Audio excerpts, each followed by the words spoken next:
Well then, this week's Coronation Street. Wow, that wasn't flatulence, that was shock. That was They're very, very similar sometimes. intense. It was intense. Harrowing. Yeah, it was. And many other adjectives that I'm sure we'll see used to describe those episodes this week. And as usual, we are going to tackle serious subjects, but we hope that you excuse our irreverent humour, because this is how we deal with things that are dark and twisted. Like pubic hairs. No. So Take that out. Talking of pubic hairs, chlamydia. That's the segue I was going for. I just didn't realise. Oh, it's like we rehearsed it. Well, yeah, the storyline, the Yaz lighting story started off being chlamydia Yaz, but then by the end of it, Yaz lighting had turned into Yaz fighting. It did, didn't it? It gives Geoff a taste of his own medicine. I don't think I'm it was sure a there was taste of some his own poetic medicine. justice there that he ends up with a wine bottle around his head when he'd been using alcohol to control Yasmeen for the past 6+ months. Yes, and I really am starting to think that what you said about him poisoning her, perhaps true, because she was very sick today. She had an ear infection, didn't she? She did, yeah. So yeah, we'll talk about that story first. And believe it or not, a few other things did happen this week, although I can't say that there was many developments in the other stories. But we'll do the Asha Flashes storyline next, and then we'll go back to the stuff at number one is just back to the looking after number one story, isn't it? Which it's kind of gone back to where it started a couple of months ago. And then we had a bit more of Kelly and the Killer with her and Gary, and also Laura, Kelly's mum, this week showed up, so we get to see what we thought about her in a bit too. Would you like me to do the synopsis of this chlamydia Yaz fighting story this week, Gemma? I think you did the big Asha synopsis last week. If you'd like to stop me if I'm being too irreverent at any time. I couldn't if I tried. I've tried many times. Monday and Wednesday's episode are both written by Jonathan Harvey, and there was a certain generous dollop of the dark humour in there, I have to say. Who wrote the third one? L. McVery and Wow, good God. Gemma, you find that out for me. But I think Professionals.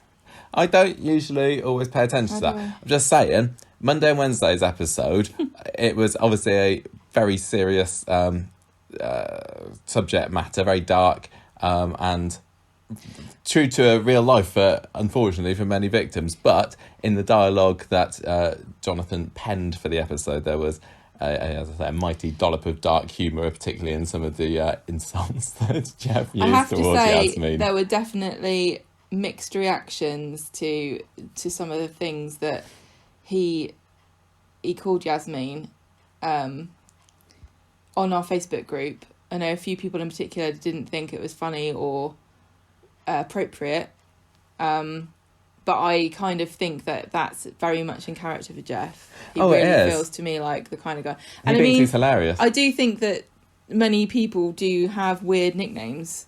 Like, we have weird nicknames for all of our cats. Yeah. And I guess that's part of Geoff's it's part of him infantilising her, really, isn't it? It did all seem to come out at once. I mean, I don't think that it before this feel episode, it felt like, what should we get Geoff to call her now? It did feel a little bit like he had a list of funny names and he was trying to work them into the script because he didn't want to waste it. He's like, I don't know if Jeff's going to live beyond the week, so I've got to get these out now. Yeah. So anyway, I'll read it in the hopefully in some kind of appropriate tone anyway. So Yasmeen is off to the doctor's on Monday morning, off to Dr. Gaddis because she's getting her test results. She thinks she's got a water infection. Yes, she's having trouble having a wee. I didn't even... Has that been mentioned before this week? I don't even know. I don't remember. She had a bad back beforehand. I thought she'd gone to see that. But anyway, no, she thinks she's got a water infection, but no, Gaddis reveals to her that she has tested positive for chlamydia, which is a pretty shocking revelation for Yasmeen to receive, considering, as it is an STI.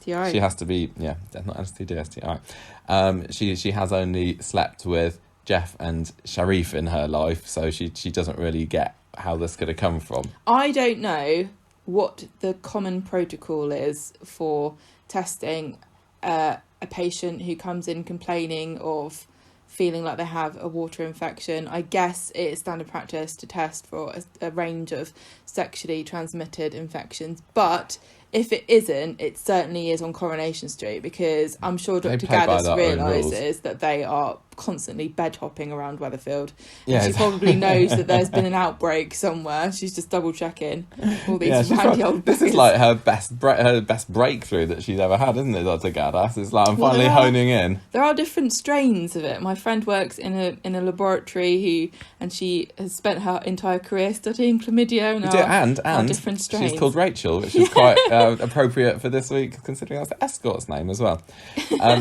I mean, I'm surprised there hasn't been an outbreak of all manner of sexually transmitted infections on Coronation Street beforehand, because as we know, not only is there a load of bed hopping on Coronation Street, but protection is never really... Second, it's like you think of it after you realise you're pregnant. Yeah. And you say, that would have been smart. Exactly. I mean, I don't know when the last time... No, actually, I do remember one time when Tyrone and Gemma went to bed together a couple of years ago. Gemma, Fizz, came back and found a condom wrapper, didn't she? That's because Tyrone had a little look in his crystal ball and went, she's having 4 kids in 2 years' time and I'm not having any part of that. Yes, true. But yeah, usually, I mean, yeah, protection... What are you waffling about? ...is not considered not in Coronation nature. Street. So, anyway... Gaddis They're says, like, where's the drama in that? Gaddis says, look, maybe you should discuss it with your partner. I got a bit confused here between the relationship between... So what does... How well does Dr. Gaddis know Yasmeen and Geoff? Because on the one hand, she kind of talk about your partner, rather she doesn't say Geoff, or could she be saying that as if maybe you have been seeing somebody else, Yasmeen? I don't want to make any... I don't want to... What do you mean? Well, it's very diplomatic, isn't it? Yeah. What are you saying? Why didn't she say husband? Yeah, or just Geoff. I don't know. If I went to my doctor, he'd be like, tap tap tap tap tap tap. Why don't you discuss this with your tap tap tap tap tap tap? It says here husband. But the thing is, when Yasmeen says, look, if Geoff has got this, could this make his heart problems worse? Immediately Gaddis knows who she's talking about, because she gives a look as if to say, what are you talking about? Unrealistic. What heart problems is this? Unrealistic. And that's not really brought up again for the rest of the week. But yeah, Yasmeen has now starting to wonder, why doesn't she know about these heart problems? Has Geoff been lying to me about this or something? Anyway, she recommends that... Dr. Gaddis is like, I'm not going to tell you. She recommends that Yasmeen goes to a GUM clinic. Gum clinic. Isn't that where you go when it's not what the dentist usually sends you? I don't know. I at the time I thought, I'm going to remember what that stands for. Genital underhand manipulation clinic. There we go, that's it. So anyway, Peter sees Yasmeen coming out the medical centre and he thinks that she might be a bit drunk because she's looking a bit worse for wear, basically, and he talks about going to an AA meeting or something. She's like, I'm not drunk, I'm just reacting dramatically to my bad news. So Geoff, who very handily happens to be coming around the corner, hones in on them because he doesn't want Peter and Yasmeen having anything to do with each other. And Peter reminds her before he goes that he's always there for her if she needs him. Yasmeen looks repulsed at Geoff as he kind of as he comes over, and she heads home. I think he's probably comes behind her. Oh yeah, he is, because he goes to Peter and does he speak to Peter? I don't know. He thinks that Peter has said something to upset Yasmeen or put her in this funny mood. And when he finds out about her diagnosis, immediately he turns the blame onto her, branding her a disease-ridden old tart. No wonder you stink, he says. She quite bravely, I think, brings up the fact that he's been emailing prostitutes, because she's already had a little bit of time to process this and put it together and remember this thing about the escorts. And she says she thinks she's got more evidence now that he has been seeing them. This obviously makes things worse. He says, how dare you accuse me of this? This is all down to you. He starts to then say, you must have got it from Sharif then. He says he can't bear to look at her, sends her upstairs to do some cleaning, and while he's up there, he has a somewhat loud phone conversation to the escort agency, telling them that they need to buck their ideas up and get rid of that Rachel because she's spreading the clap around everywhere. I have to just interject here on behalf of, I don't know why I'm putting myself in this position, sex workers and escorts. I think it's a bit cheeky of Coronation Street to insinuate that Geoff has caught an STI from Rachel or another escort of the agency, it's far more likely that he gave it to them, or a client would give them a disease, than the other way around. Well, just because she works, like, number one, she is an escort, not a sex worker. Yeah. So she shouldn't act, like, she's classy. They're trying to insinuate that they're the same thing and they're not, which isn't really fair. And secondly, it's a slur on sex workers who they probably care more about sexual hygiene, and sexual health than anybody else. Yeah, I really am surprised that they went down this. I mean, it's not part of the storyline. That it's not really part. That they don't want you to really think too hard about this, I guess. But I did think it's a bit unfair. And also, I would point out that we don't know what else Geoff has been getting up to. I wouldn't be surprised if he's been sleeping around with other people as well. Now we know that he's done this. Well, it's just that any kind of escort or sex worker or anything would insist on protection. Yeah. Which not only protects from the pregnancy, but also from STIs as well. Yeah, so I think this is a bit of a blind spot in Coronation Street's otherwise pretty good storyline here.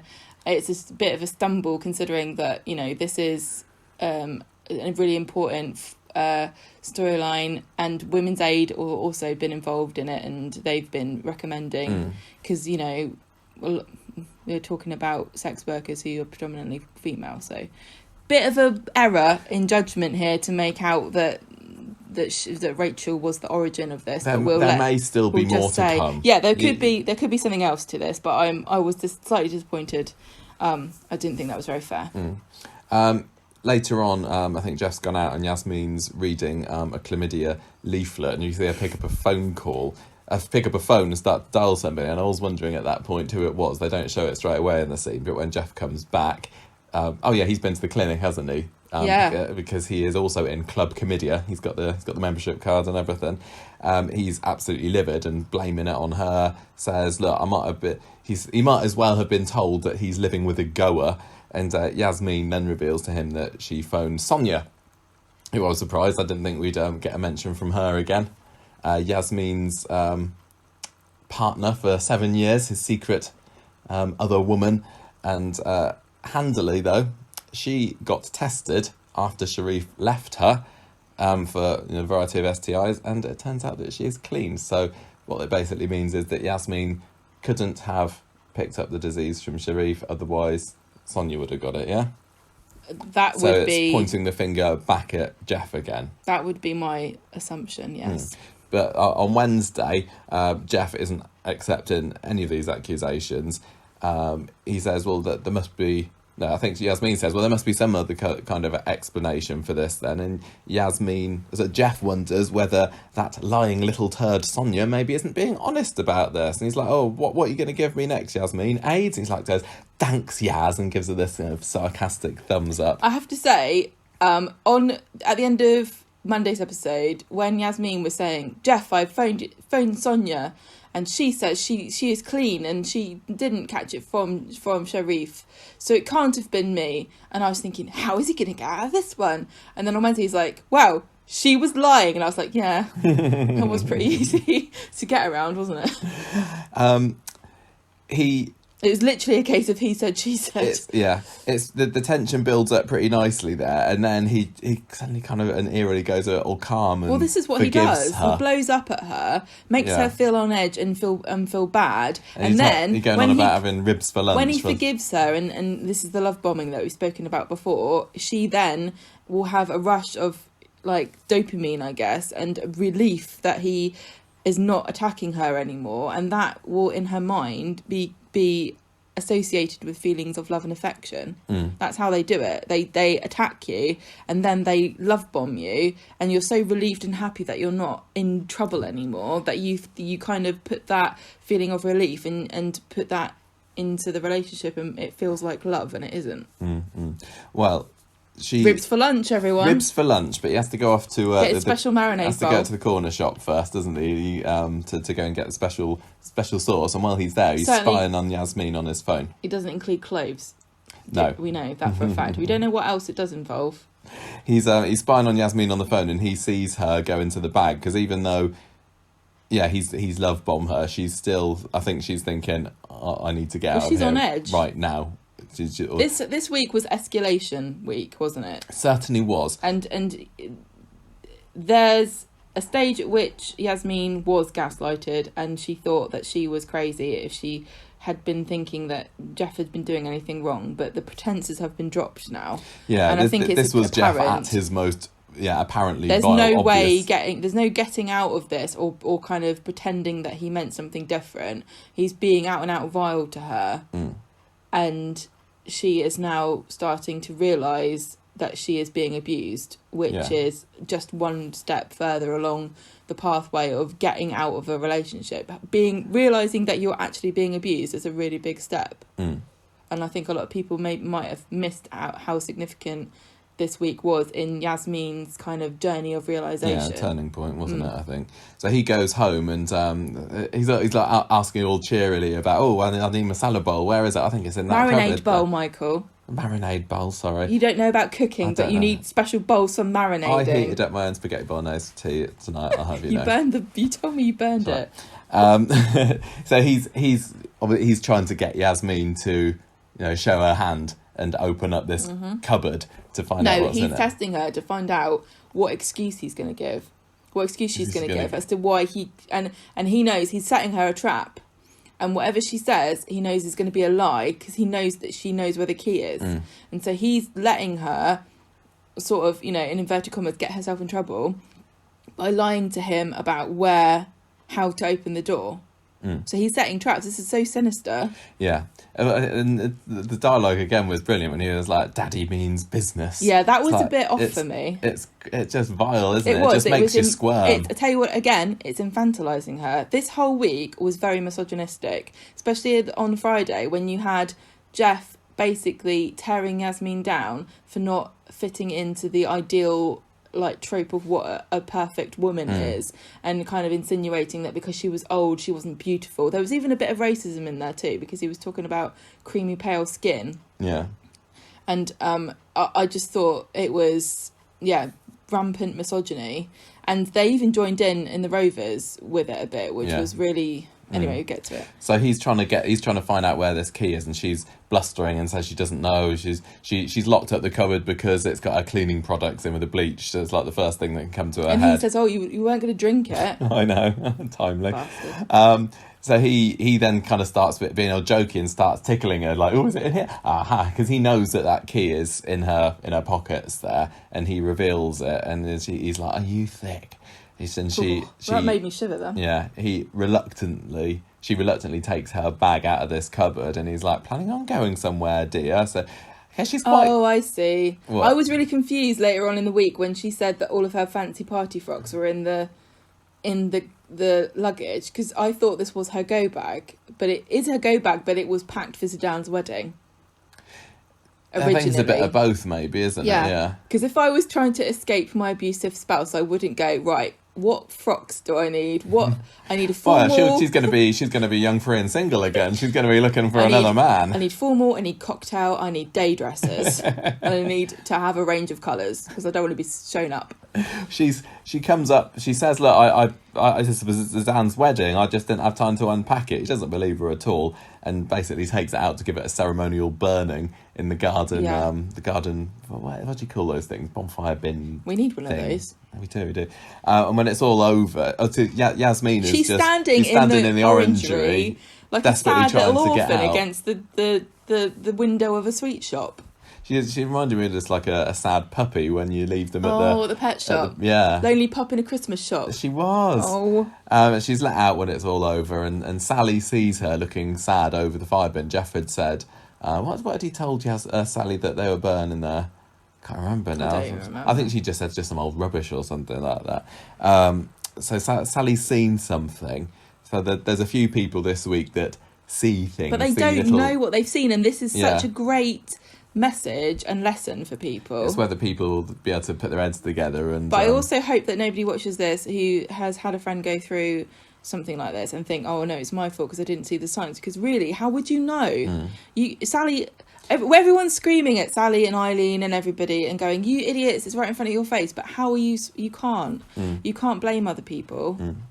So Yasmeen goes back inside, and yet Geoff wants to know where she was going to go. And he's like sitting there, like, you know, cock of the walk on his armchair. Yeah. Tells her, well, if you want to go, then do one. Go on, sling your hook. But she can't. I'll keep the house, thanks. Yeah. Well, she can't, because he's taking control financially, and made her feel also throughout this entire process. Every time she makes a decision, he undermines it. So now she thinks that her decision process is flawed in some way, and that she can't do anything without him, even though she knows doesn't her believe own in mind. herself. She doesn't trust herself enough. She says, I don't want to go. Yeah.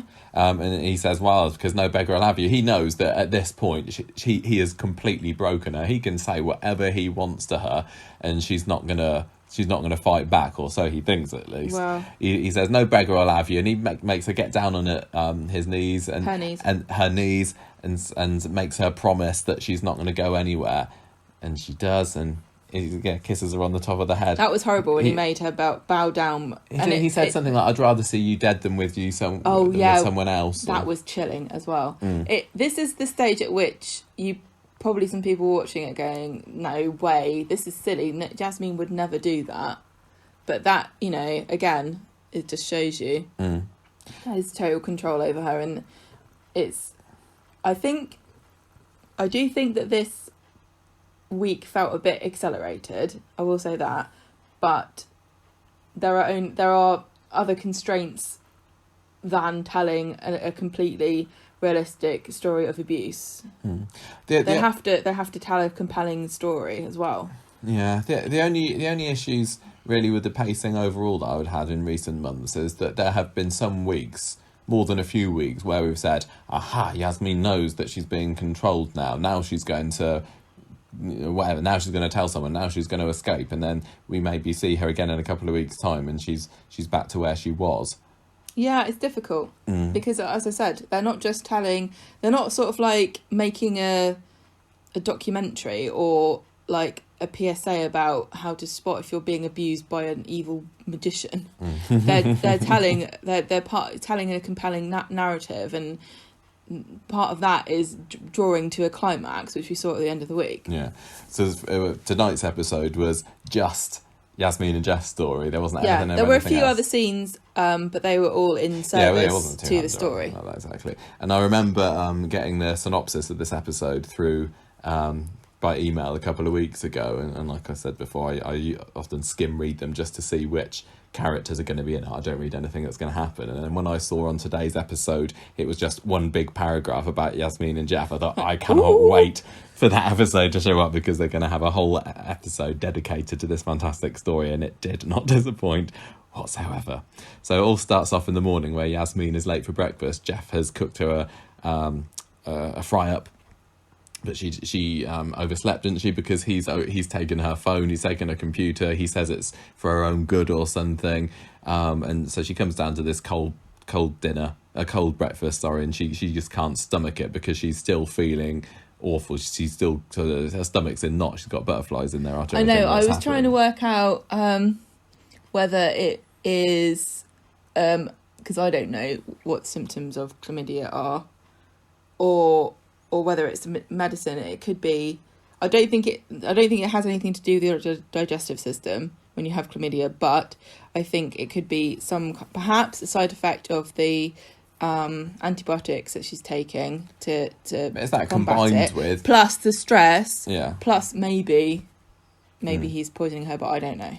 She says she can't stomach the food, and he takes it off, and then this is where we get the first cut of the episode, don't we? Because this is what has to happen if the episode's all going to be about one story. You have to show scenes. Well, this one is the after thing. each other. Okay, many people. Well, it's not always immediately obvious when you're watching how literate you are in the narrative language of the way television and movies tell a story, but you will know from watching this episode that you probably felt a bit unsettled because the traditional way to mark time passing in an ensemble show like a soap is to cut from one group of characters to another, and then you cut back to the original characters, and you will know just through intuition from years of watching television that you are supposed to have recognised time has passed between the two scenes that you've seen. This was very abrupt. Whereas this these. I think now it is a well completely to different shock. way of telling the story, and instead of having that cutaway to a different story, you just get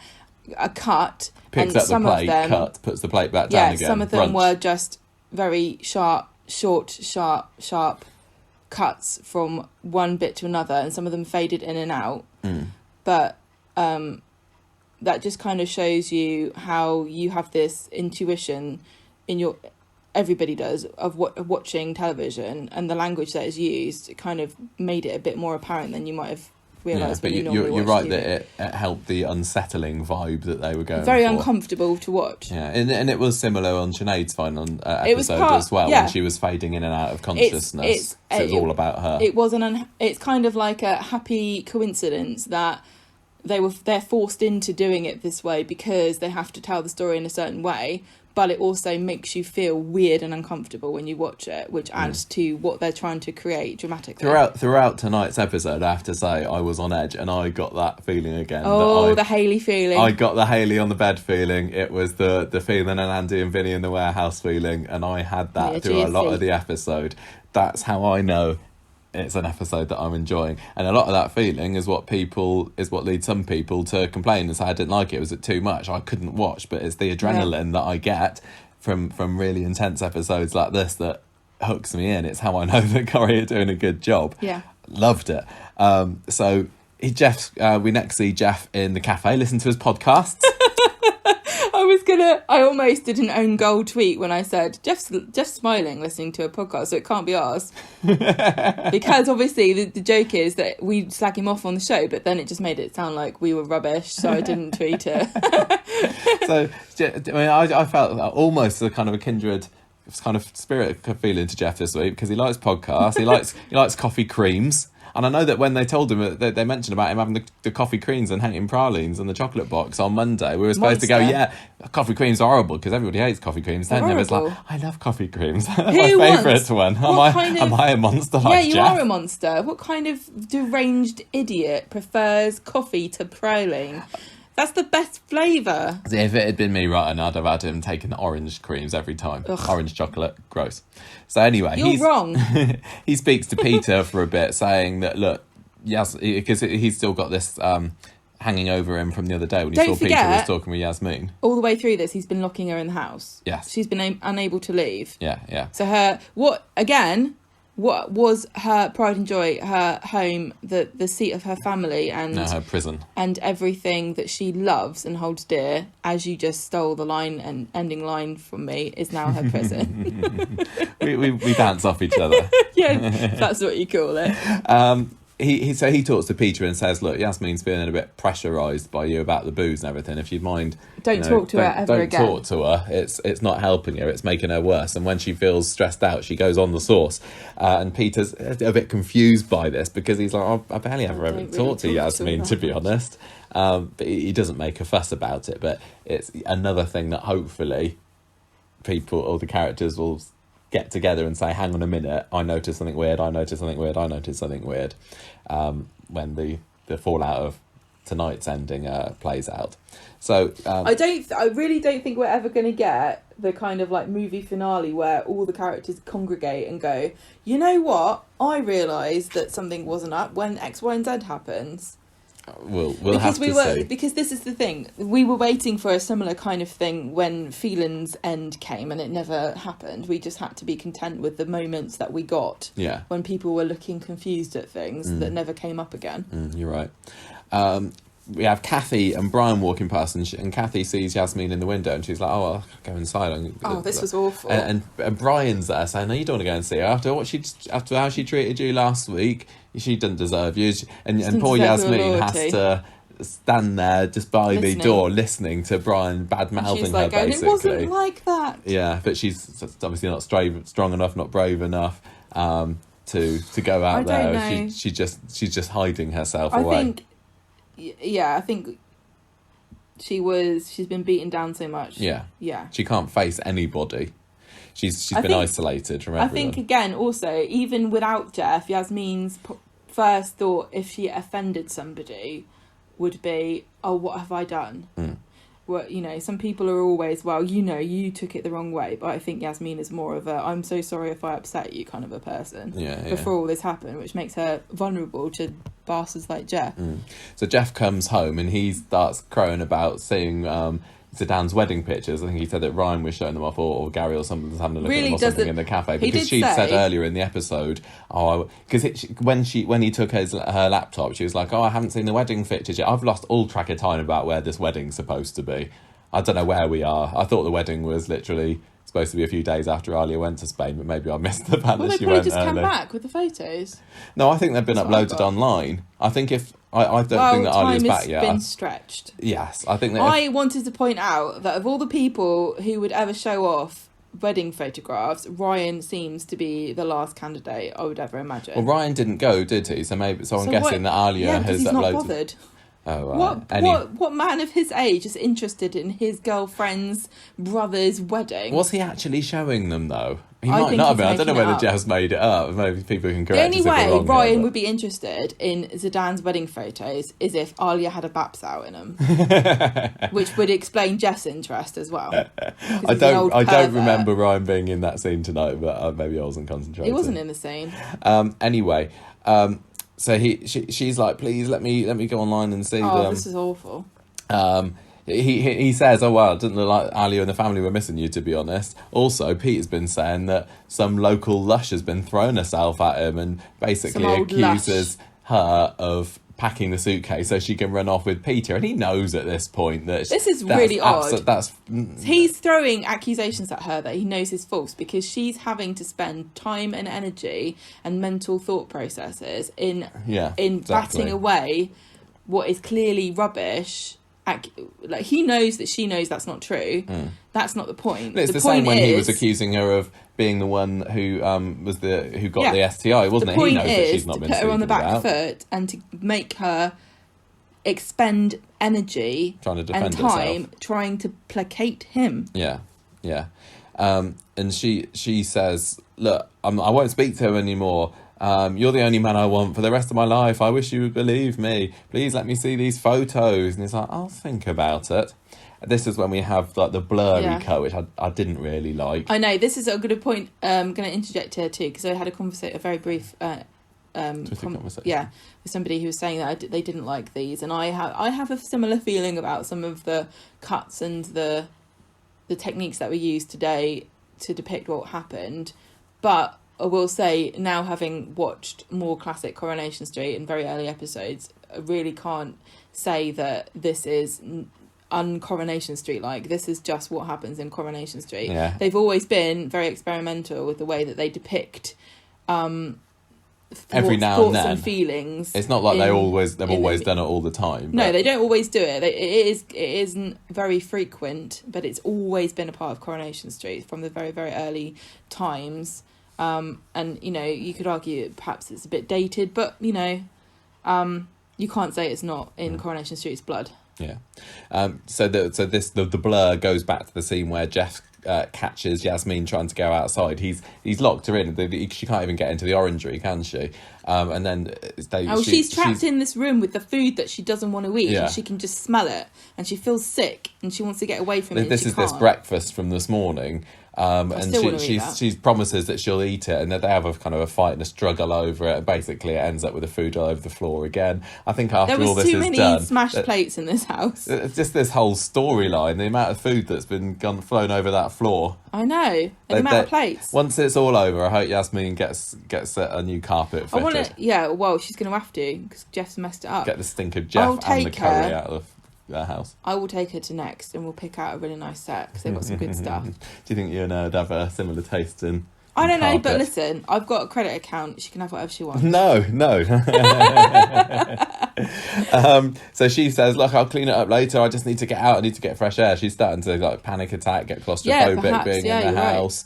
Right. And he does relent and let her go outside. So she kind of bustles over to the chickens, apologising to them. Again, making himself look generous. Yes, but all he's done is open the back door for her. But she's just grateful to be allowed out in her own garden. Exactly. She's been wound up into such a state that he's being let outside. She hasn't stopped to think to herself, no, this is my house, I can go outside if I want to. She's just happy to be allowed outside. Yeah, and you can tell that she's on edge because Sally pops up over the fence. Anyone would be surprised to see Sally popping up. Makes Yasmeen jump, and Sally's like, we're going to the bistro for a new menu tasting. Remember that the bistro's being renovated, and remember Ray at the bistro. Remember anything to do with the bistro. And also, I forgot. I was very suspicious. Why is Sally being so nice? But then I remembered that Geoff had given Tim money so that Sally and Tim could have a lovely wedding and buy the gorgeous dress that Sally would like to wear. And also, Sally had seen Yasmeen looking upset in the garden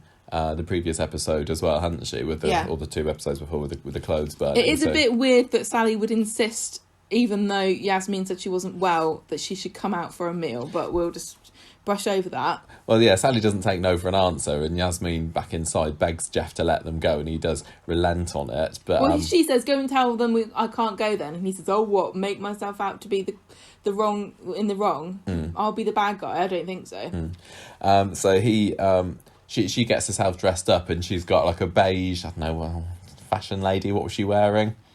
Like a smock. Top. And it was a popover. Which looked fine. It was very much kind of Yasmeen's style, but it looked kind of drab and miserable, like how she was feeling. It was like a beige linen top. Yeah, but he accuses her of picking her shabbiest sack to wear, but she points out that all her nice clothes were in the bag for Zidane's wedding, which he burnt the other day. So he's like, oh well, then I suppose I better do this, and he pulls out of his secret cupboard, which is just next to her secret cupboard, a slinky red dress, which he makes her strip in front of him and put on. She's terrified. She's totally humiliated. She's welling up as she starts to slowly undress, and he's just standing there watching her. So yeah, go on then. Making her uncomfortable. Yeah, exactly. And sort of judging her and. Yeah, and the dress is far too baggy for her as well, isn't it? It's far too showy for. Going to the Rovers and then the bistro. It didn't fit her. It wasn't her style. Design. It wasn't her style. It was red satin. Red is obviously the most outrageous, showy colour that a woman can wear. And really, if you're not feeling confident, red is not going to make magically manifest that confidence out of nowhere. Yeah. So when they go into the Rovers, Tim and Sally don't really know what to think about this, and so they get on with their conversation, and Geoff is making Yasmeen think that people are laughing at her and everything, and because she's not making a scene or anything, but you can tell she's really uncomfortable going into the Rovers in this. Well, she's got her coat dress that makes a statement, and she's wearing it like a cape, like holding it close to her chest so that she doesn't expose herself. And then he takes the coat off of her, takes away her comfort blanket and her protection, and exposes her basically. Yeah, so she makes an exit to the loo, doesn't she? This is so awful. Again, that was almost Hilton-esque, the direction in there, I would have to say. All shadowy, and she's there. I tried to look up who directed this, and the ITV Hub doesn't work on our iPad. I don't know whether it really needed that scene or not. I think what happened afterwards could have happened without it, and it was another case of kind of the echoing in her ears and everything that I don't particularly like. The way she had her hands up to her ear made it look like she had some kind of psychic link to what was going in the Rovers, and she was listening into this to be a bit too theatrical. Into what they were talking about her. It's just adding to the feeling that she thinks that everybody is talking about her and making fun of her and making her feel tiny. Yeah, exactly. They were, weren't they? Well, Geoff was partially responsible for this. Yeah. For making out that it was her idea, and she thinks she's so great, and people are incredibly cruel about a woman they consider to be over a certain age thinking that she looks good in anything. So, Yasmeen's committed the ultimate crime of being a middle-aged woman who thinks she looks nice in a red satin dress. So, of course, they're desperate to jump in and stick the knife in. Yeah, and Brian is one of the worst for that as well, isn't it? Later on, he's he's kind of really making a joke at her expense, because they come into the Rovers. Well, they're already got their nose put out of joint, haven't they? And the best way to attack a woman, of course, is to criticise her looks. I felt so bad for Yasmeen when she called. She's like desperately calling Kathy and Brian over because she doesn't want to be trapped in this conversation just with Geoff and Sally and Tim. And it's like, come over, and Kathy is the one. Not even Brian, it's Kathy. Like, she's been made to think by Brian, no, don't have anything to do with her, because Kathy wanted to speak with Yasmeen earlier, and now she's saying no, we're meeting a pal.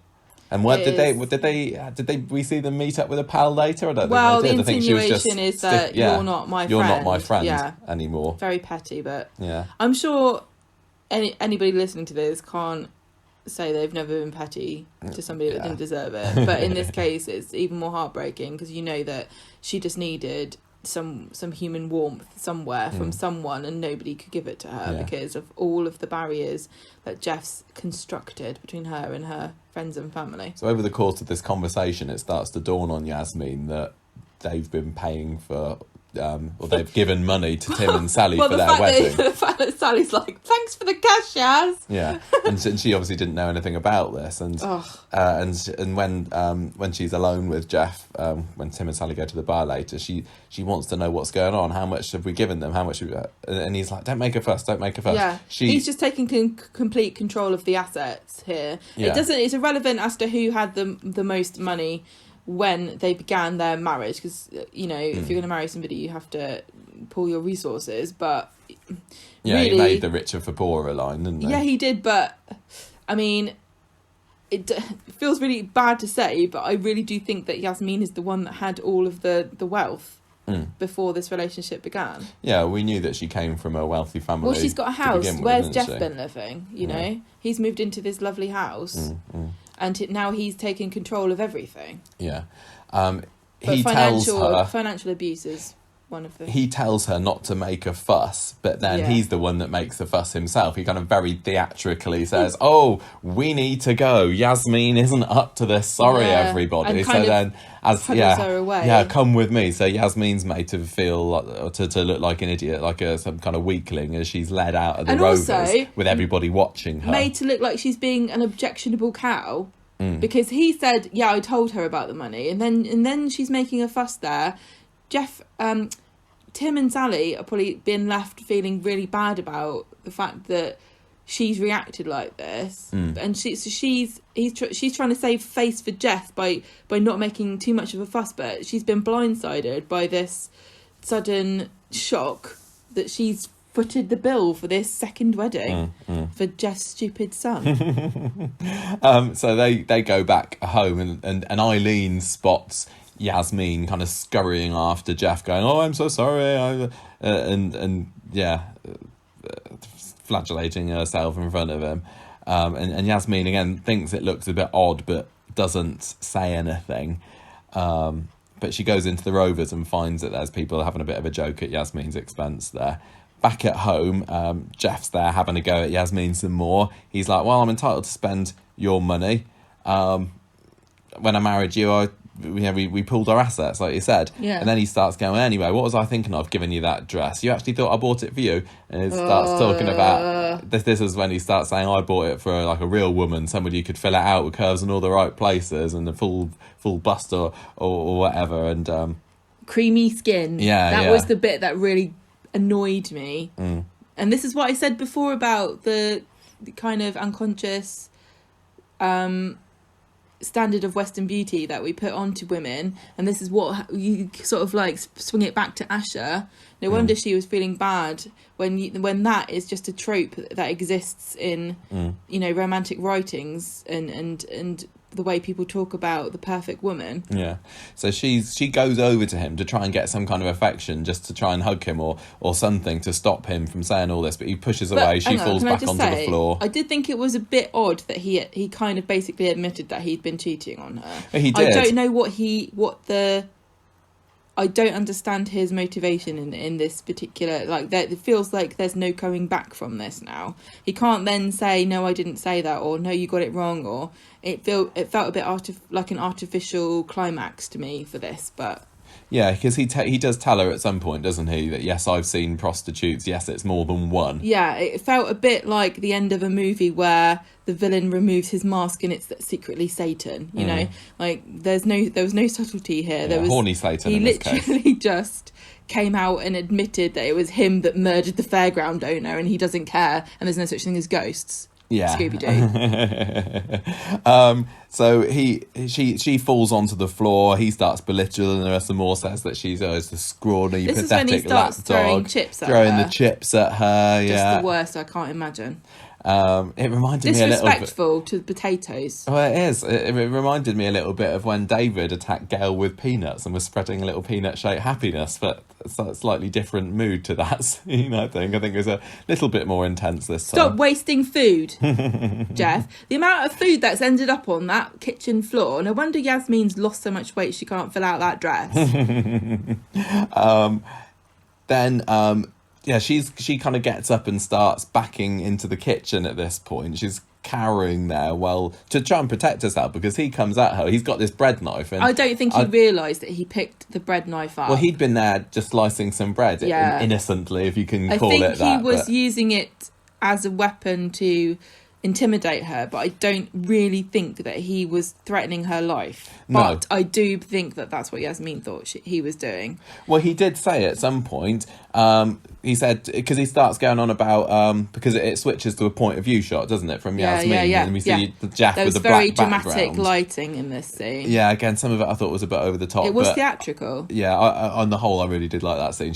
And he starts going, "Oh, till death do us part, God spare me, maybe I should kill you, do the world a favour." So I don't think he's ever planned to do that. I don't think that was his end game to off Yasmeen. He said earlier in the week, I would rather you died than be with someone else. And now he's got a knife and he's saying that. I think he's trying to scare.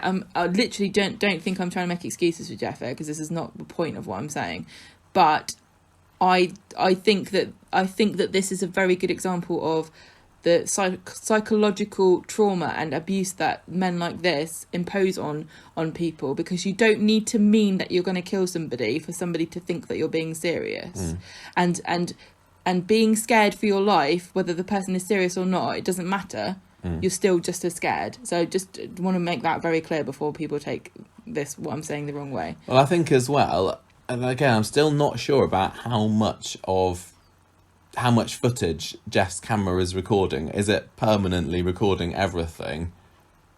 I don't know. Really can't. It feels, unfortunately, like this is going to be easily solved eventually when somebody finds the footage, and among that footage will be him one day saying, "I'd rather you were dead," and then the next day going at her with a knife, and people, and then they'll say, "Well, look, he said he was going to kill her, and now he's going after her with a knife." She's not wrong to think that he was threatening her life. I'm just saying that I don't think that's what he meant. No, I don't think so as well. He was just angry. He had that as a prop almost. He definitely wanted her to think that he was.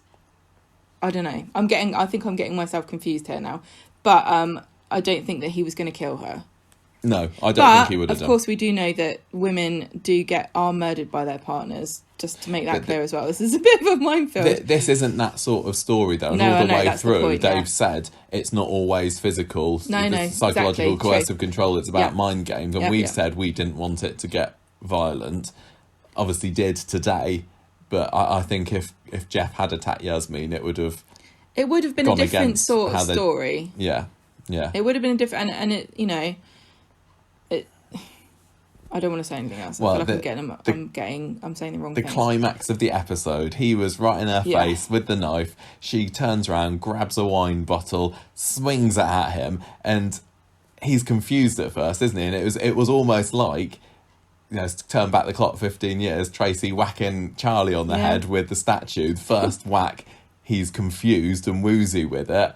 And I was like, I wondered what was going to happen then. I wondered what was going to happen. Because I thought when she picked the wine bottle up and swung it at him, I thought it was going to break on his head and he'd fall to the ground. Well, that's what usually happens, isn't it? When people get hit with things in Coronation Street, it usually just takes one blow. You're supposed to lie down now in a puddle of safety glass. Do you mind? He's not only does he like chucking chips like Pat Phelan, but he's inherited his titanium skull, because he's it obviously hurts him, but he's like, what? How do you do that for? She I was only threatening you with a bread knife. Yeah, come on, that's fair. Get over it. She smashes the bottle, and then with the jagged end of it, sticks him in the throat. She jabs him right in the throat with it. Yeah, and you can tell from the reaction on her face, she's like, does what have I done? Kind of thought. He falls over. It was sickening. He kind of twitches on the floor. A couple of like twitches, and then he stops, and that's where we're left. Well, we don't know. Is he alive or is he dead? This is the question. A lot of people on Twitter have decided that they think he's dead.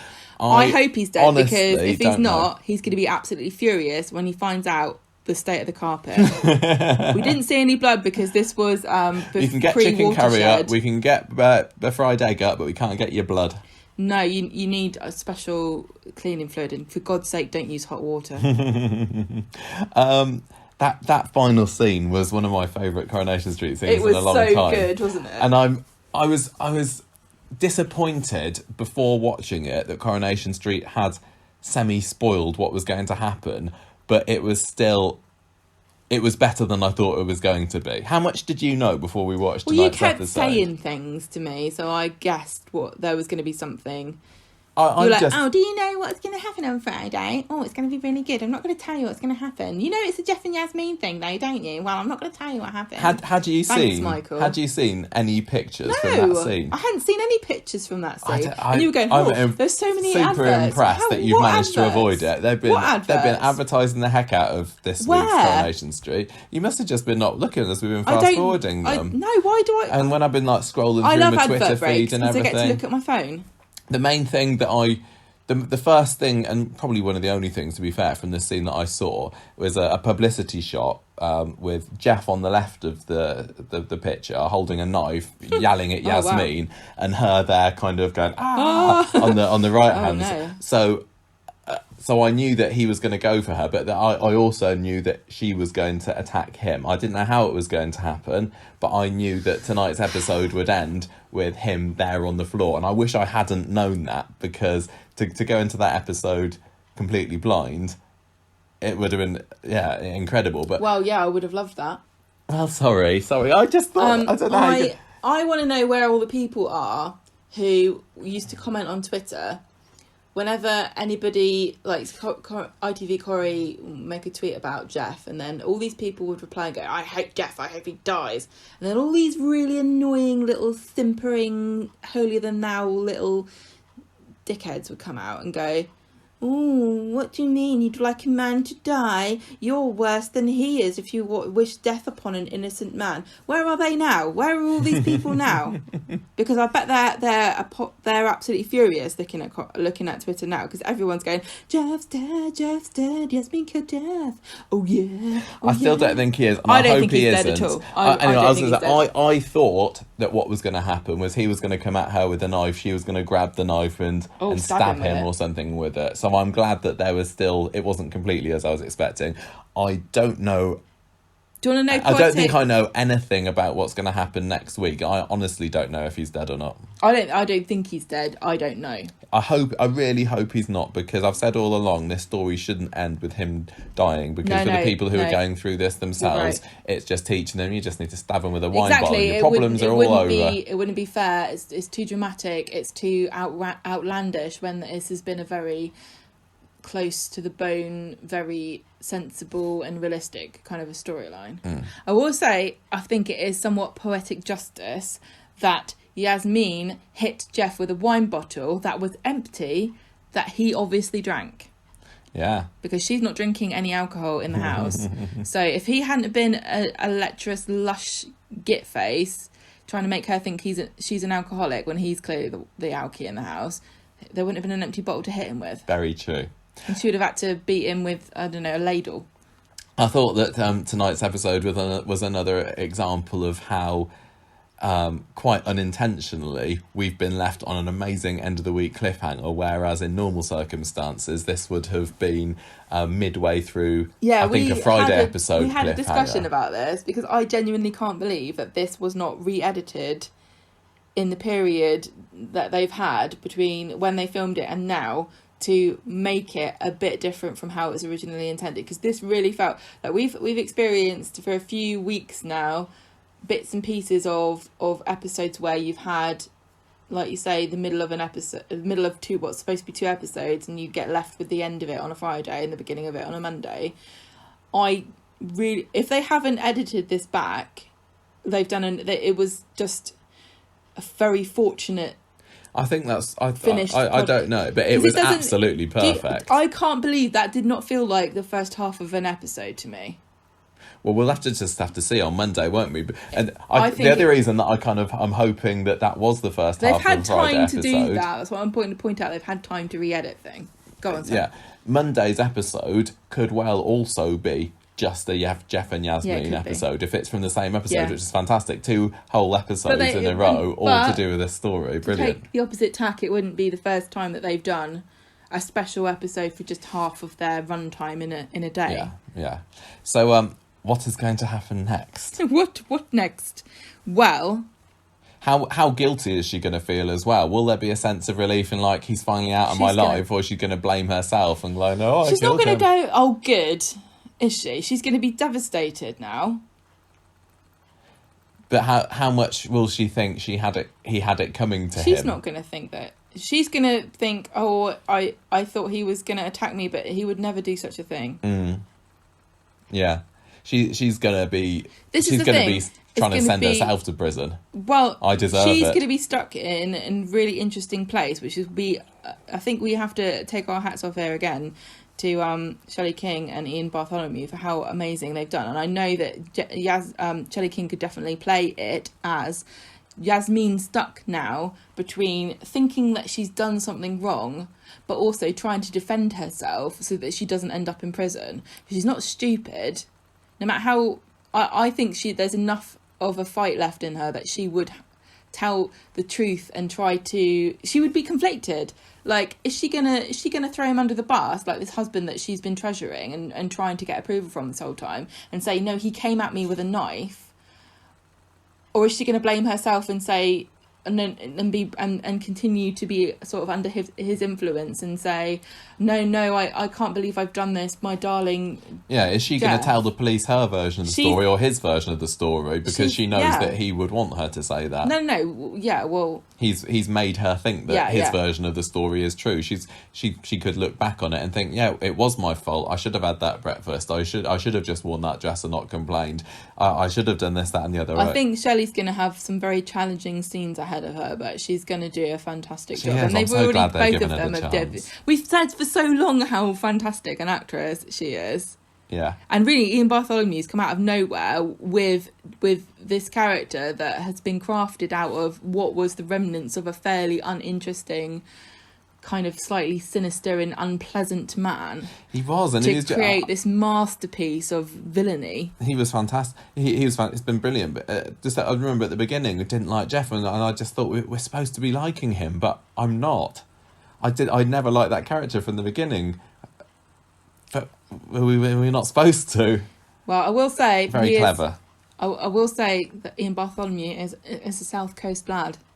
He's from Portsmouth. I'm not going to hold that against him because we're all part of Hampshire. He's been doing the old interview circuit this week. He's been doing Shelley has a little bit. And as you well, you might not know that he has a completely different accent in real life. So he's like, thank you so much, Lorraine, for introducing myself to your programme. I think that was the first time I had seen him out of character, and it always surprises me a little bit. But well, he seemed like a very really lovely guy. He's really good at doing the accent, isn't he? Yeah, he is. He's great. He said he had an interview. Well, should we talk about this? Colson Smith and his Corrie Good News video for today. This is the 4th week in a row, and he did a little interview with Shelley King and Iain Bartholomew, and it was very interesting because Iain Bartholomew was talking about how people say when you're an actor you have to try to like the character or sort of sympathise with them in some way to be able to play them effectively, but the only thing I really like about Geoff is some of his shirts. And Shelley King was going, "Oh my god, you like his shirts?" Yeah. So I wonder whether this is also going to go down the usual soap route that nobody will believe Yasmeen. If she does plead innocence, if she says, no, it was him, he came at me, usually when that happens, there's we have these people that should trust Yasmeen, that have known her all this time, suddenly don't. Like with Tyrone, nobody believed Tyrone when Kirsty was beating him up. Well, I think that they will come to the correct conclusion, but in the wrong manner. Like, oh, well, I am baffled, but nobody knows what goes on behind closed doors, you know, not realising how right and wrong they are at the same time, because they didn't know what actually was happening. I mean, Tim's going to be obviously against Yasmeen completely. He might be a bit upset. Yeah, his dad's dead or, Perhaps you know, on death's mortally door. So wounded. he's gonna be throwing all sorts of accusations at Yasmeen. Sally might be a little bit conflicted, because on the one hand she'll want to side with her husband to be, but on the other hand I think she's started to realise that something's not going quite right. Same with Kathy and Brian as well. I think that Brian will be against Yasmeen and will want to have her locked away, thrown away the key. Kathy will maybe try and say, no, I don't think so, but he'll shut her up. They'll be like, oh, she was very cold, she was very distracted and distant and agitated. They said that, you know, this is the thing, think about it. She's turned up, she's being erratic, she's wearing a ball gown to a pub. She's making a fuss about giving money to somebody that she's already agreed to give money to. This is what they're going to think, not the reality of the situation. And she is acting sick, and she's outside doing weird things. And Jess says she's got a drinking problem, and she hit him on the head with a wine bottle and stabbed him in the neck. You would just think that she's an alcoholic who has gone into psychosis, and everything that she's done is the sort of thing that somebody might do if they were having a mental breakdown or going through some kind of drinking binge. You know, all the weird stuff that she's done. I think that Eileen might end up being her unlikely saviour, and she's not had a whole lot to do with the story. The thing with Eileen is, so Kathy might want to help Yasmeen, but Brian will stop her. Sally might want to help Yasmeen, but she can't for loyalty to Tim. Stop her. Yeah, but Eileen doesn't have anybody like that. So how dare you? What? Twisting the knife, that poor single woman. I know. Yasmeen is free to...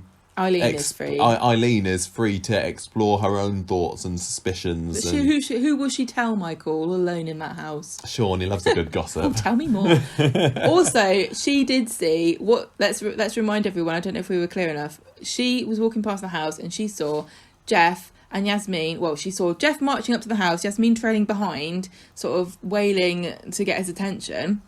Him putting her inside the house like she was a naughty dog, and locking the door so that she couldn't get out, as Yasmeen stood up against the window trying to escape again. And she saw all of that, and that doesn't really have an explanation that is beneficial to Geoff's side of the story. No, and she knows about the box, doesn't she? Yes, the magic she box. Does. Yeah, this is so funny. This reminds me of the fable of the blind men and the elephant, where you get the blind men in the room and you give them a different bit of the elephant, and they come up with different explanations as to what it is, because they can only feel the small part that you've allowed them. So everybody's got a tiny little bit, but not everybody knows that it's part of a jigsaw. They think they've got the whole picture.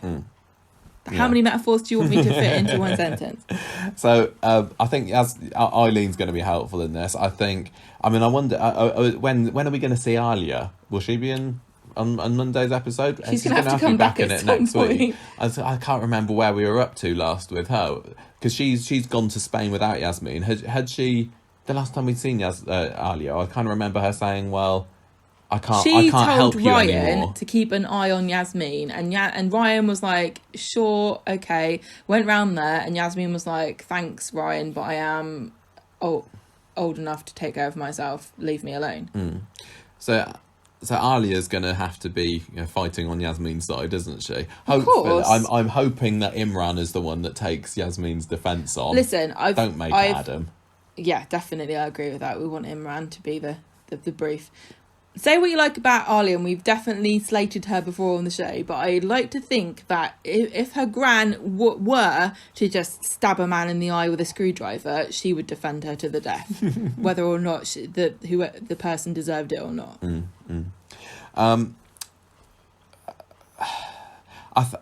How did you feel about the fact that this has gone a bit more sensationalist this week? It was inevitable, I think. I think it kind of had to. I mean, if you're going to do... It is a soap. If you're going to do a realistic kind of story, the ending would be somewhat anticlimactic, because it would just be...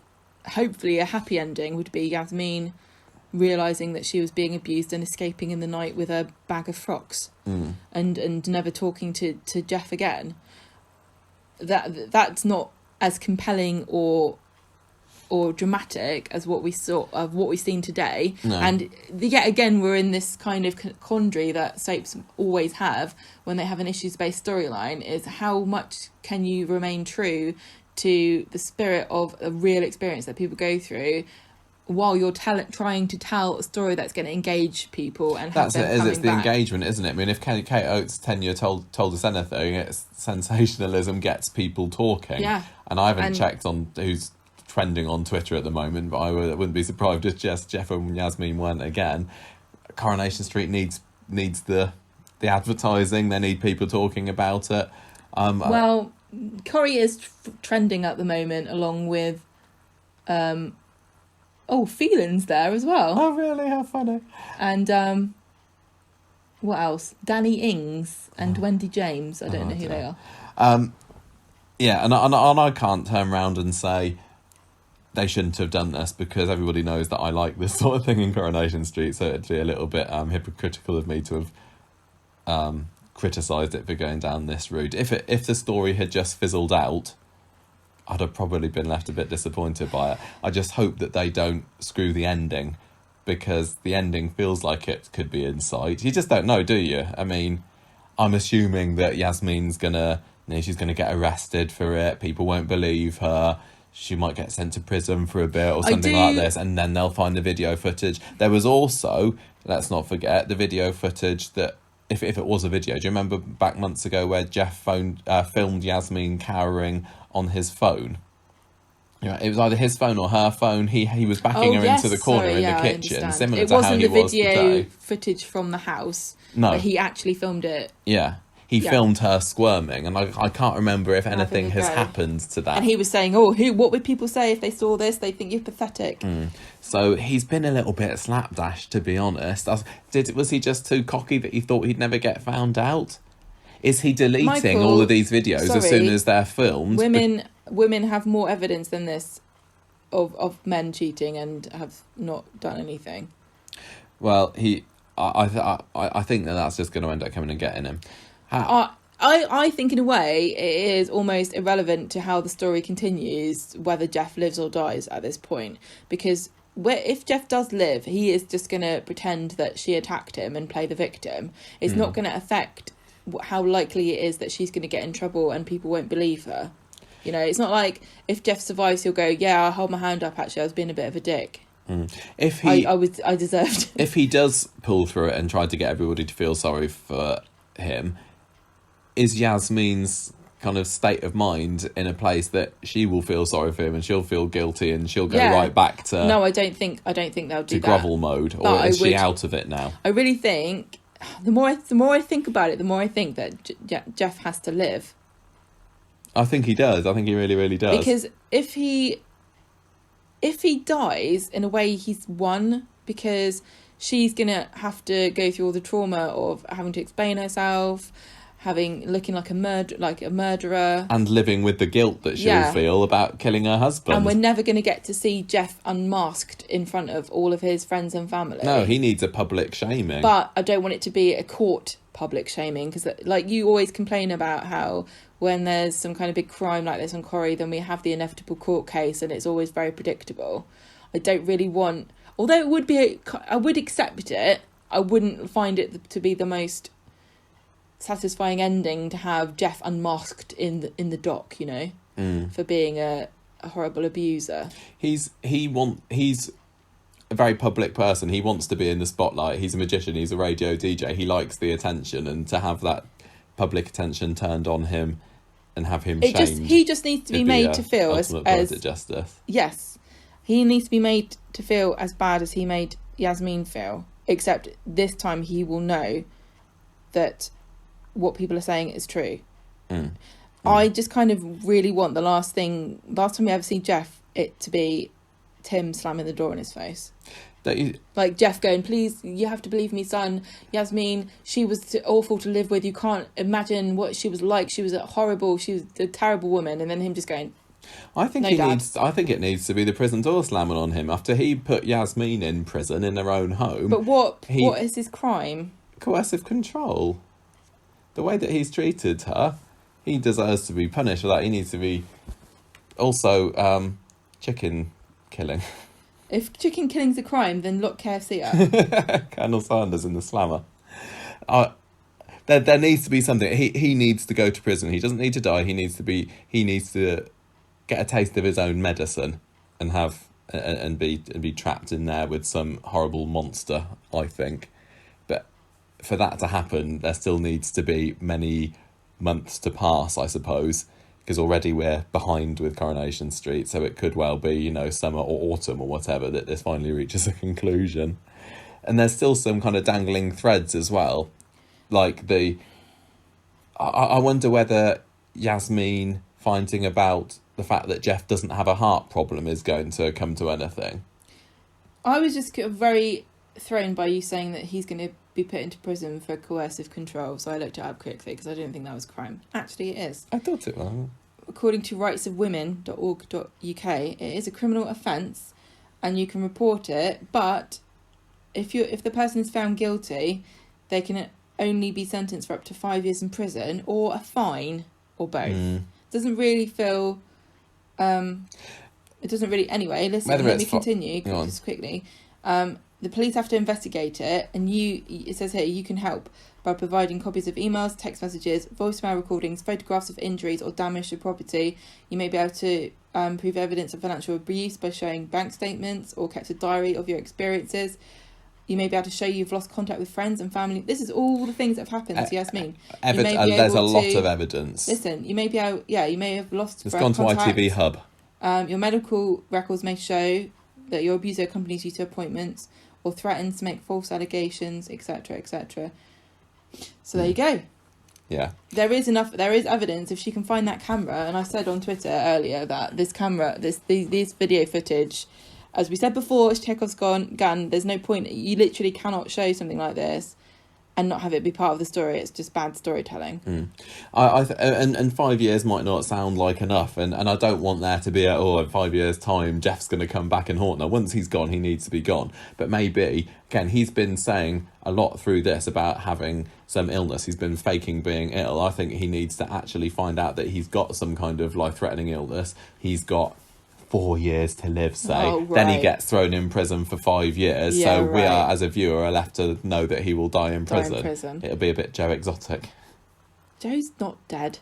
No, but he's in there for a long time, isn't he? I don't know whether he's going to be... He's in there for about 20 odd years. I don't think he's going to be seeing that sunshine again. So, good week. Oh, we haven't mentioned... We haven't even mentioned the other stories yet. The great script all week, and there was a really funny bit where Geoff said...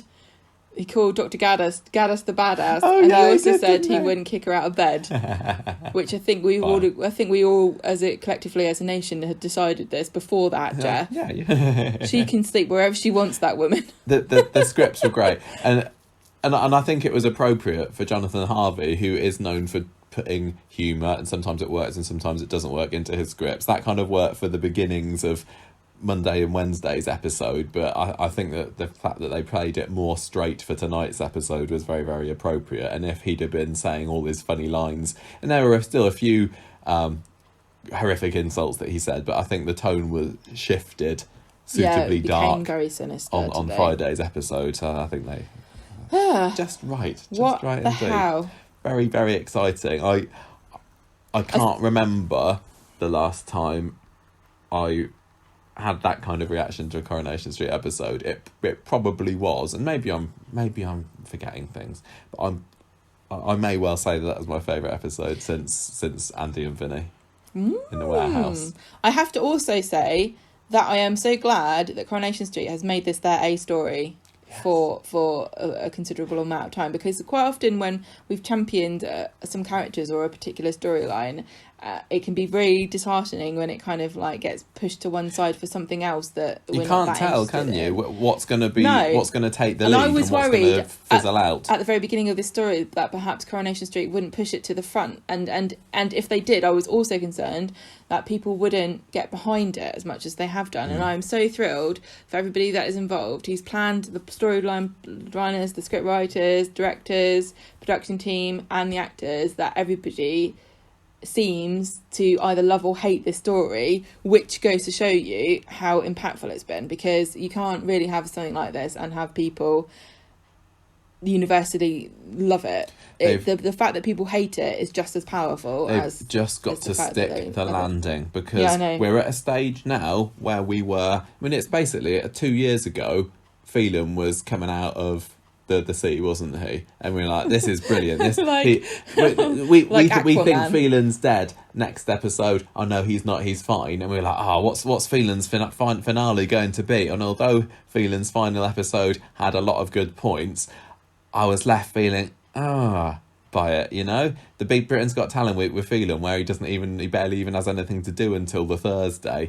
Anna coming back, stabbing it just didn't quite go the way I wanted it to, and I got a feeling that we're at the same position in this story as we were with the Phelan story, and the plan was that this story is going to come to a climax in Britain's Got Talent week, whenever that's going to show on TV now, because they won't have filmed it yet. They've got the chance to give it a really satisfying conclusion, and I hope they don't screw it up. I really hope they don't screw it up. Don't Stephen King it, Coronation Street. To me, Geoff leaving dead is going to be a screw up. Yeah, me too. But I don't know. But you know, I don't know what I want particularly, or how I can see that they can do this in a satisfying way. But I really do have faith at the moment that they're going to bring this home. If they go down the route where Yasmeen gets accused, Imran defends her, she gets found guilty. Then they find the video evidence. Then she's let out. No, I'm just saying. This is where it seems like it's going to go. Right. She gets let out. Yeah. He gets thrown into prison. That's the end. If they go down that route, fine. That should be okay. That should be okay. From your tone of voice, I thought that you were complaining. But I hope that they do something to surprise could they me. do? I don't know. That's not my job. They think of something. Yasmeen just suddenly turns green, and it turns out that wasn't actually antibiotics that Dr. Gaddis gave her, but it's the Hulk medicine. Yeah, because she knows that Jeff's controlling her, and she's like, if you just take these, and she's like, every day, or she's like Professor X. Dr. Gaddis is like Professor X, and she's just cultivating a bunch of mutants, and she's going to put something weird in Yasmeen's water and make her turn into like laser eyes or something. People might think that was weird, though. Yeah. No, I'm looking forward, very, very much looking forward to seeing how this plays out, and I'm not at all looking forward to the inevitable weeks on weeks of this story not featuring, because they can't keep up this pace. No. All the way through the next few months. It's going to be... People won't like it anyway, because some people don't like this storyline, and that's fair enough. Oh, I know, and I always feel bad for the people that don't like it. I mean, we make fun of them a little bit and go, well, how many people are going to complain to Ofsted? Not Ofsted, that's just me. How many people are going to complain to Ofcom about this? We put a tweet out, didn't we, earlier? Yeah, but there's going to be in the hundreds. People complain, people don't like it, and they're perfectly entitled not to like it, and I feel bad that they don't like it, but there's things I don't like as well. Yes. You can't please everybody with a soap. And also, I can't remember what the point is I was trying to make now. I guess the reassuring thing is for Coronation Street that it's not just people who have been through this who are going, I hate this storyline. There are plenty of people that we've seen on Twitter who have said, this is so exactly what happened to me. This was like my relationship with my ex, or my mum went through this, or, you know, I know someone who's had this experience, and this storyline is really compelling, and not enjoying it, but you know, this is important and uncomfortable, but Coronation Street needs to do a story like this. So if you're doing a story like this and everyone who's been through it is going, no, what are you doing, that's when you've got to panic. but that's not been the case. I know some people who have gone through this don't want to watch this. Yeah. And I went other through people the are same just thing. saying this is too dark, this is too intense, this isn't Corrie enough. Just exactly the same complaints that were being fired at Kate Oates during her time. And fine. After a while, though, after years of saying this isn't Coronation Street, you have to stop to wonder what Coronation Street is. Yeah, but everyone is entitled to their opinions. Yeah, I know. And in a few weeks, when it's all, Sarah and Adam or what have you, it'll be dull. I don't want to watch people getting abused. I want to watch that. People cultivating STIs. We need to move on. And not much else happened in the other stories, but go on, Asha flashes. I'm fine, I'm ready. Okay. So on Monday, Eileen, Liz and Kathy are trying to reassure Dev about the situation, which is that poor Asha has been exposed, her video has been shared and put on the internet. Liz offers to send Amy round later to cheer Asha up. So she goes round there and Asha's not interested. She says, I'm not going back to school. I don't want to know. So Dev gets him to go out so that he can call the head teacher and let them know what's happened. Kelly sees Gary in the cafe and he's still trying to play like the kindly uncle who is inexplicably interested in her school career out of nowhere. And she tells him that she's in trouble and she could get suspended because she has been revealed to be the person who sent the video from Corrie's phone. Mm-hmm. But we still don't know who put it online, and I don't know whether that's ever going to come up. I don't think it particularly matters. No, it doesn't really matter at this point. I still think if it's going to be anyone, it'll be pastel blue, but it'll be like, well, so what? Kathy sees off Kelly when she comes. So Asha and Amy are getting a kebab, and then Kelly comes in to moan at Asha for her dad telling the school about what she did, and Kathy's like, "Get out, you harlot! This is Dev's shop anyway, so you're barred, I guess." So I like that. It was quite satisfying. Asha goes home because now she knows that Dev's told the school, has to go at him for phoning the school up and dropping her in it again. Then she goes goes to her room, gets her phone out, looks at all the messages that are all in caps again, making fun of her. Fried eggs. And Dev is sobbing at old pictures. That was a great scene, really tragic scene Asha. there, wasn't it? I'm still wondering, like, why don't you just mute the chat, Asha, or leave the group? It's like... It's because she feels... What? Well, look, when people say horrible things about me on the internet, you can't help looking, compulsively look. It's 'cause and then I cry. In a way, she probably feels... a montage. She feels bad to doing it. She feels dirty for doing it, and almost like she deserves the criticism that she's getting. Yeah, basically. On Wednesday, Dev is trying to be positive with Asha at the table and says, look, Sunita would be proud of you for trying to get through this, trying to sort of focus on her resilience. Yeah. And besides, I've done things that would make your hair curl. I don't think anyone wants to hear about it, Dev. Asha says, okay, I will go back to school at the end of holidays. I did wonder whether that was going to be the moment that he talks about the massive naked picture of him up on Victoria Court 10, 15 years ago. But see, this is the difference, though, between what happened to Dev and what happened to Asha, yeah? Yes, it was humiliating for Dev, and certainly not excusing either situation, but Dev's nakedness, it was humiliating, but people laughed, and that was the end of it. Nobody sat there and judged him and went on and on about how he didn't live up to X, Y, and Z expectations. It was just funny. Like if a man isn't sexually attractive, it's just funny and harmless. If a woman isn't sexy to somebody, it's like the worst crime she can commit. That's why everybody's making fun of the way that she looks, because it's like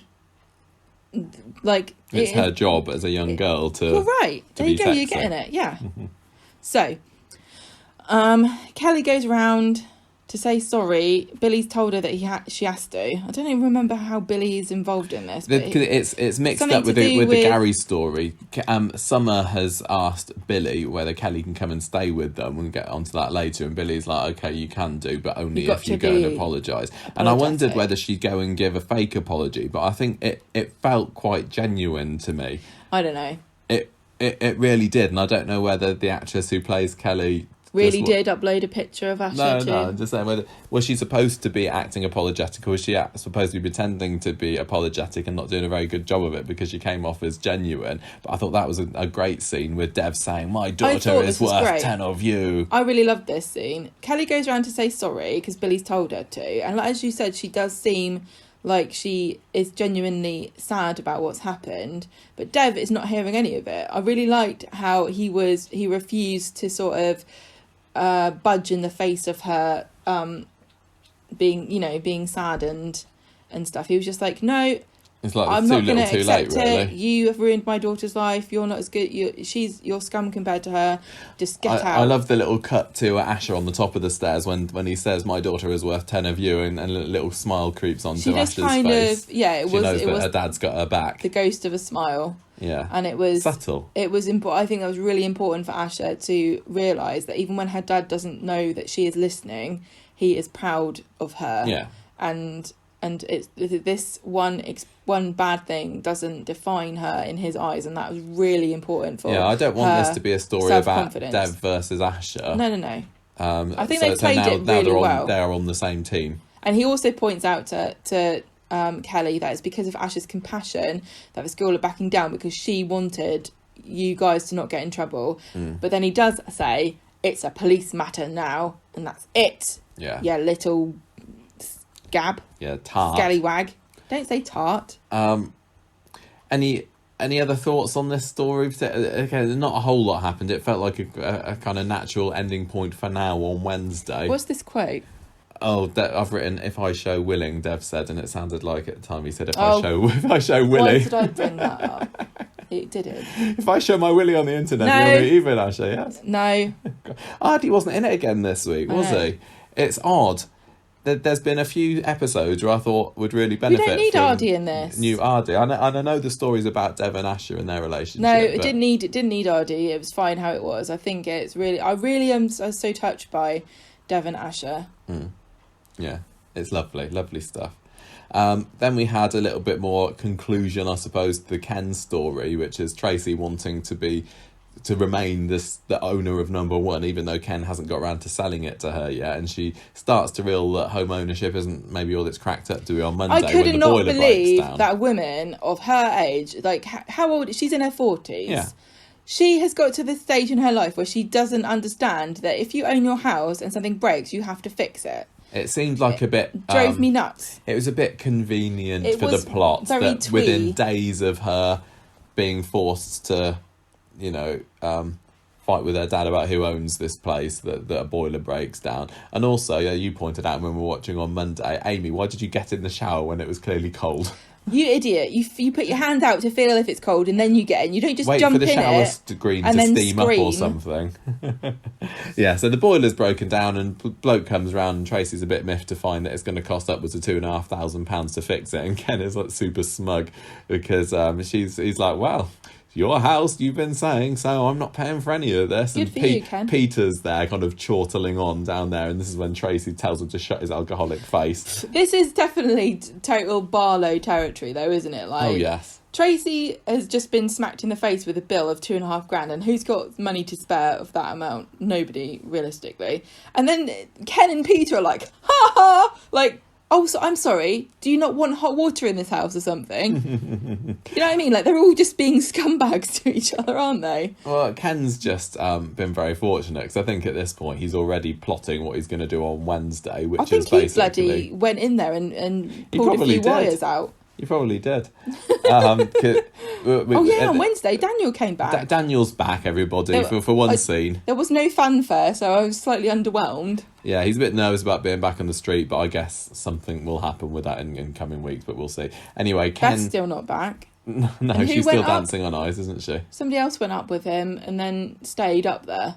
No, I thought that was it. I thought it was somebody else. Oh, Kirk? No, Kirk's not up there. Oh. I don't think it... No, it's just Beth and Bertie. No, Bertie's back. Oh, I don't know.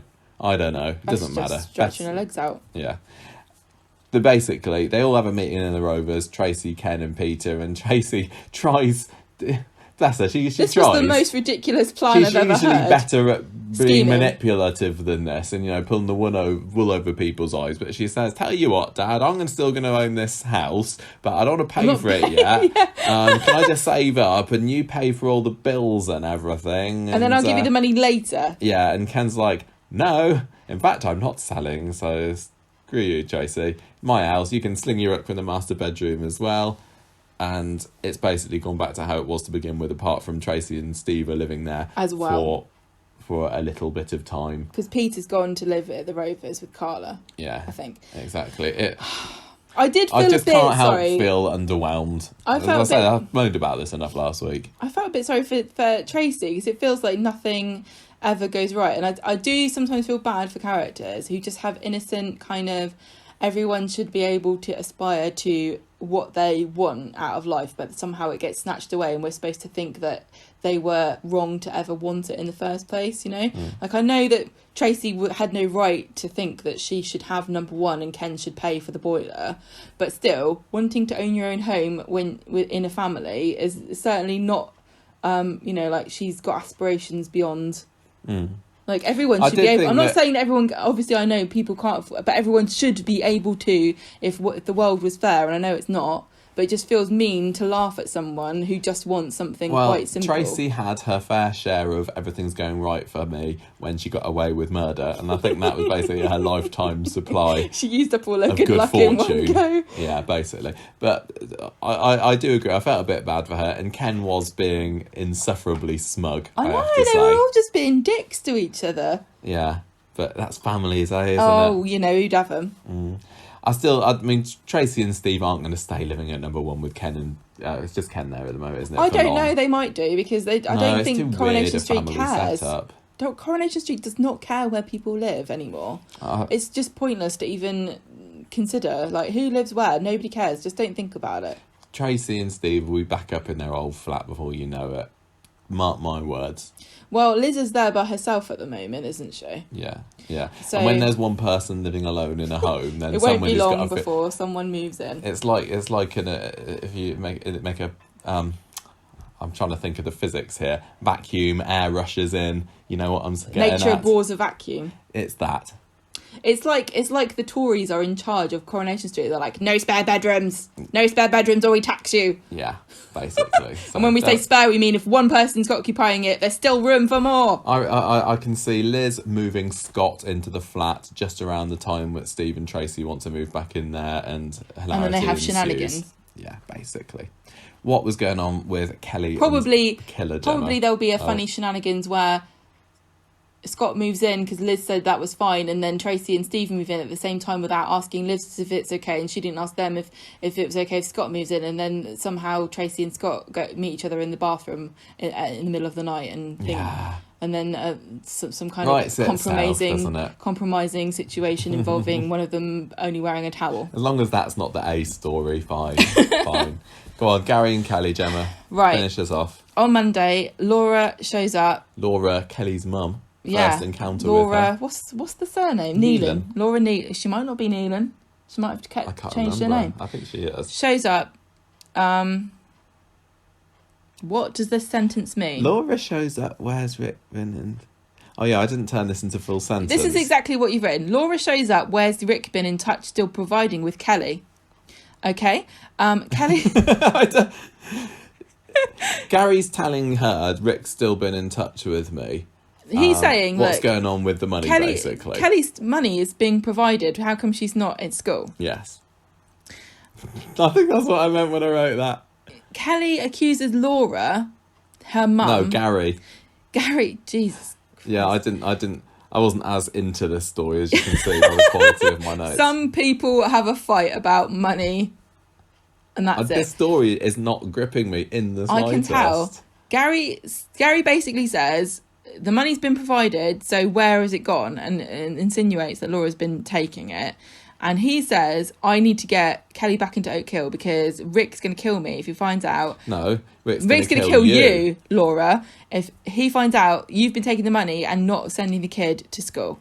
And then she goes off in a half, and then Maria pops up going, hello, don't forget. Maria just seems to spend her whole life hanging around outside the furniture shop and happening to catch dodgy people going in and out and wondering who they are.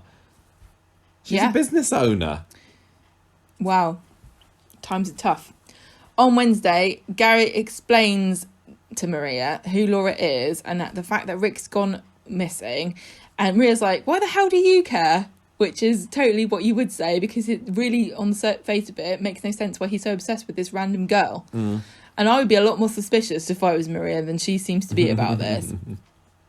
Summer lends a sympathetic ear to Kelly, Because Kelly's saying, my mum's left town, I need space. Yeah. And By, this was by very Wednesday poignant. episode, Laura's done a runner already.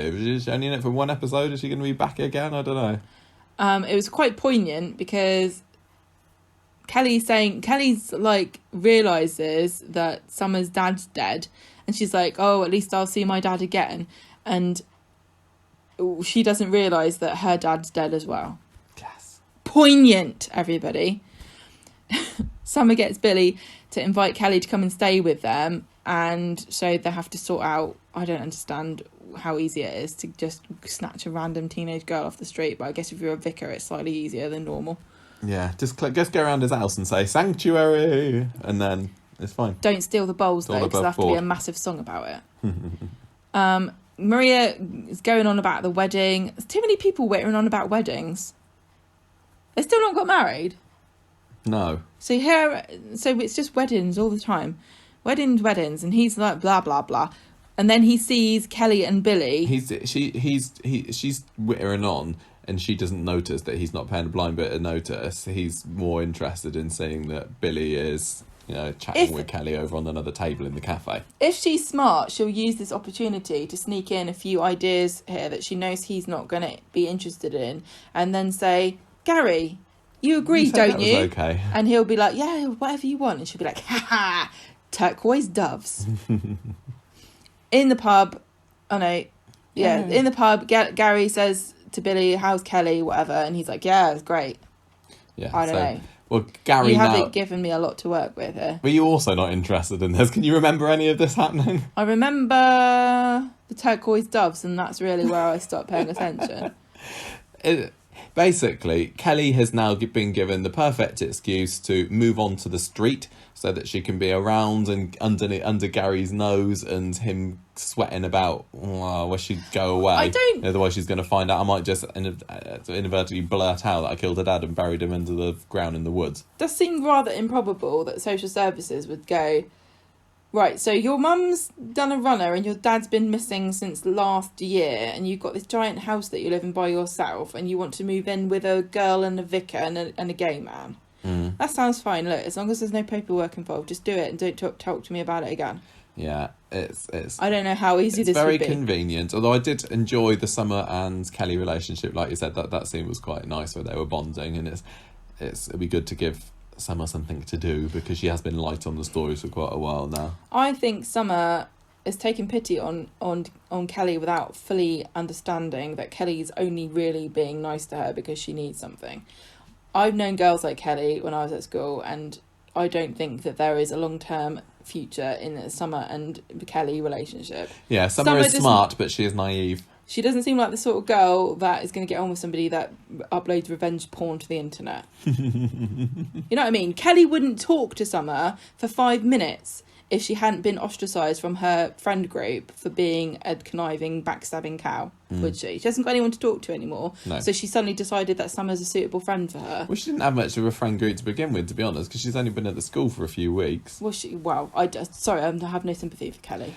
Do you think that Summer or Billy are going to play a big part in the conclusion of Gary the villain and digging up Rick? Because it feels a bit like they've come in at the final chapter, if that's so, I had the same problem with Anna and the Phelan stuff, but then, when you kind of think back to the origins of the character of Phelan and how he first became unmasked as the villain, it did make narrative sense that Anna was there at the inception of his villainy, and then she was the end. He was haranguing her for a long time. Well, yeah, I know, but it did feel a bit like she did. She literally came back to the show. Yeah. It would feel a bit weird if Kelly and Billy were involved in Gary's downfall when they had literally had nothing to do with it before then. I mean, it makes kind of sense because Kelly is like Rick's proxy, but it's not satisfying to me. No. If they were to be involved, it needs a bit more. Needs somebody. I don't know. I wish I was more invested in this story because it's obviously a big one and it's going to be a big one.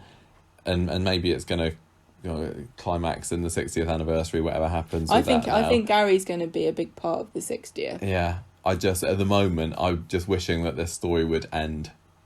Whereas with the Yasmeen and Geoff, even though I can tell that if this is the closest it's felt to the ending for a long time, it's turned such a big corner, I'd be like happy for it to go on for a lot longer. But yeah, this, I'm just, get on with it, make me interested. Not at the moment, sadly. Which is, what's it got to do with marshmallows? oh, I just wrote marshmallows are on trend here because Roy gives I think he gives Summer a hot chocolate with marshmallows, and he says, oh, I put marshmallows in it, I believe they're on trend at the moment. It's like, well done, Roy, just catching up to 1985. Yeah. Right. That is it for this week's Coronation Street.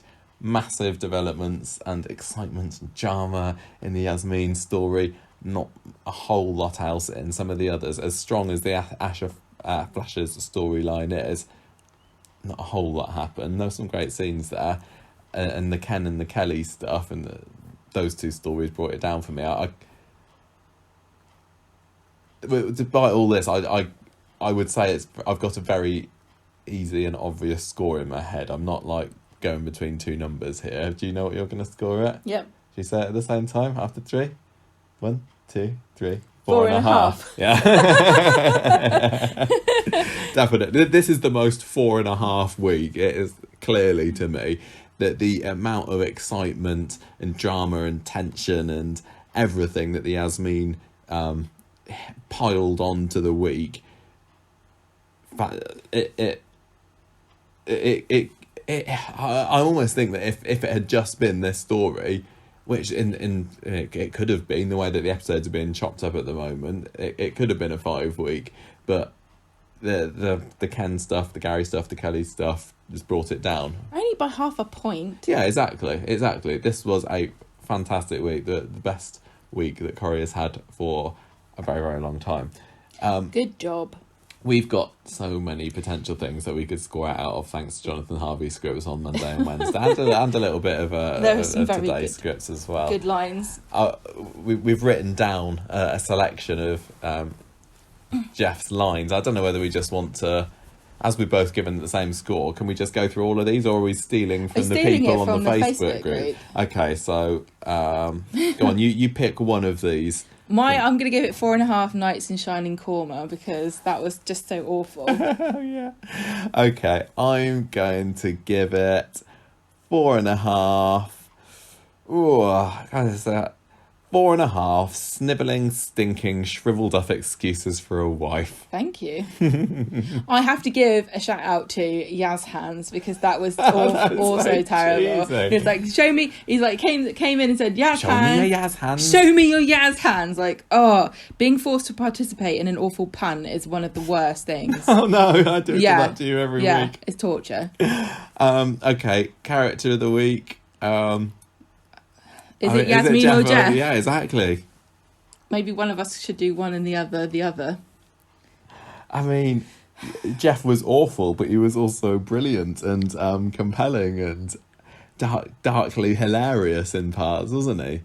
It feels bad to give him character of the week, although we gave Phelan character of the week after week, didn't we? Yeah. Without any shame. Yeah. That's because Phelan only murdered people. There's nobody else could possibly be on the radar for this. But you can't. But there's reasons. The thing for is, both. Pat never really had a compelling victim, a continuous. Well, it was Anna, wasn't it? But we just didn't really like Anna. Yeah. No, but she wasn't always the focus of his attention. Not always. Like Yasmeen has been Geoff's obsession, so there was never a counterpart. Like there was never really like, oh, should it be Phelan or should it be X? You know, I'm going to give it to Geoff for his awful puns, for his horrifying put downs, for his love of custard creams. No, not coffee custard creams. Creams, coffee cream. Everyone loves custard cream. Coffee creams. Where do you think you are? Yeah, Geoff. He was. I think I have to give it to Geoff as well, just because. Oh my gosh, for Yasmeen. We're the Or should I give it to Yasmeen then? You give it to whoever you want. I just think there's going to be. Listen, we know there will be more Yasmeen, but we don't know if there's going to be any more Geoff. This could be his swan song. It could. I don't think it is. I'm like 90% sure he's going to be back next week, but because I just don't know what the benefit of the story would be to have him die. Yasmeen was great. Yeah. And she is the most honourable of honourable mentions. Oh, of course. Fighting back. But oh, now you made she me was feel just- bad, Michael. I'm gonna have to change it. She was a victim all week. Not that No, I'm no. not saying like you know I'm not criticising her for that. Shelley was excellent, but so was Iain. Yeah. Okay, I'll give it to Yasmeen. You give it to Geoff. You give it to whoever you want, but I'm giving it to Geoff this week. Yeah, we share it. Okay, fine. So 4.5s and Geoff and Yasmeen. Yeah. Our characters of the week. What Wonderful. a bloody week that was. What a bloody week. There was blood. There wasn't. If you look carefully, there wasn't. Was there no blood? No, I looked because I was like, that carpet. There's going to have to be so. They can show blood on Coronation Street. They've done it before. Really I just excited think- for Monday's episode. Okay. I don't know whether Wednesday and Friday is going to carry on in the same vein. It could completely, you know, go off the edge of a cliff while other stories take precedence.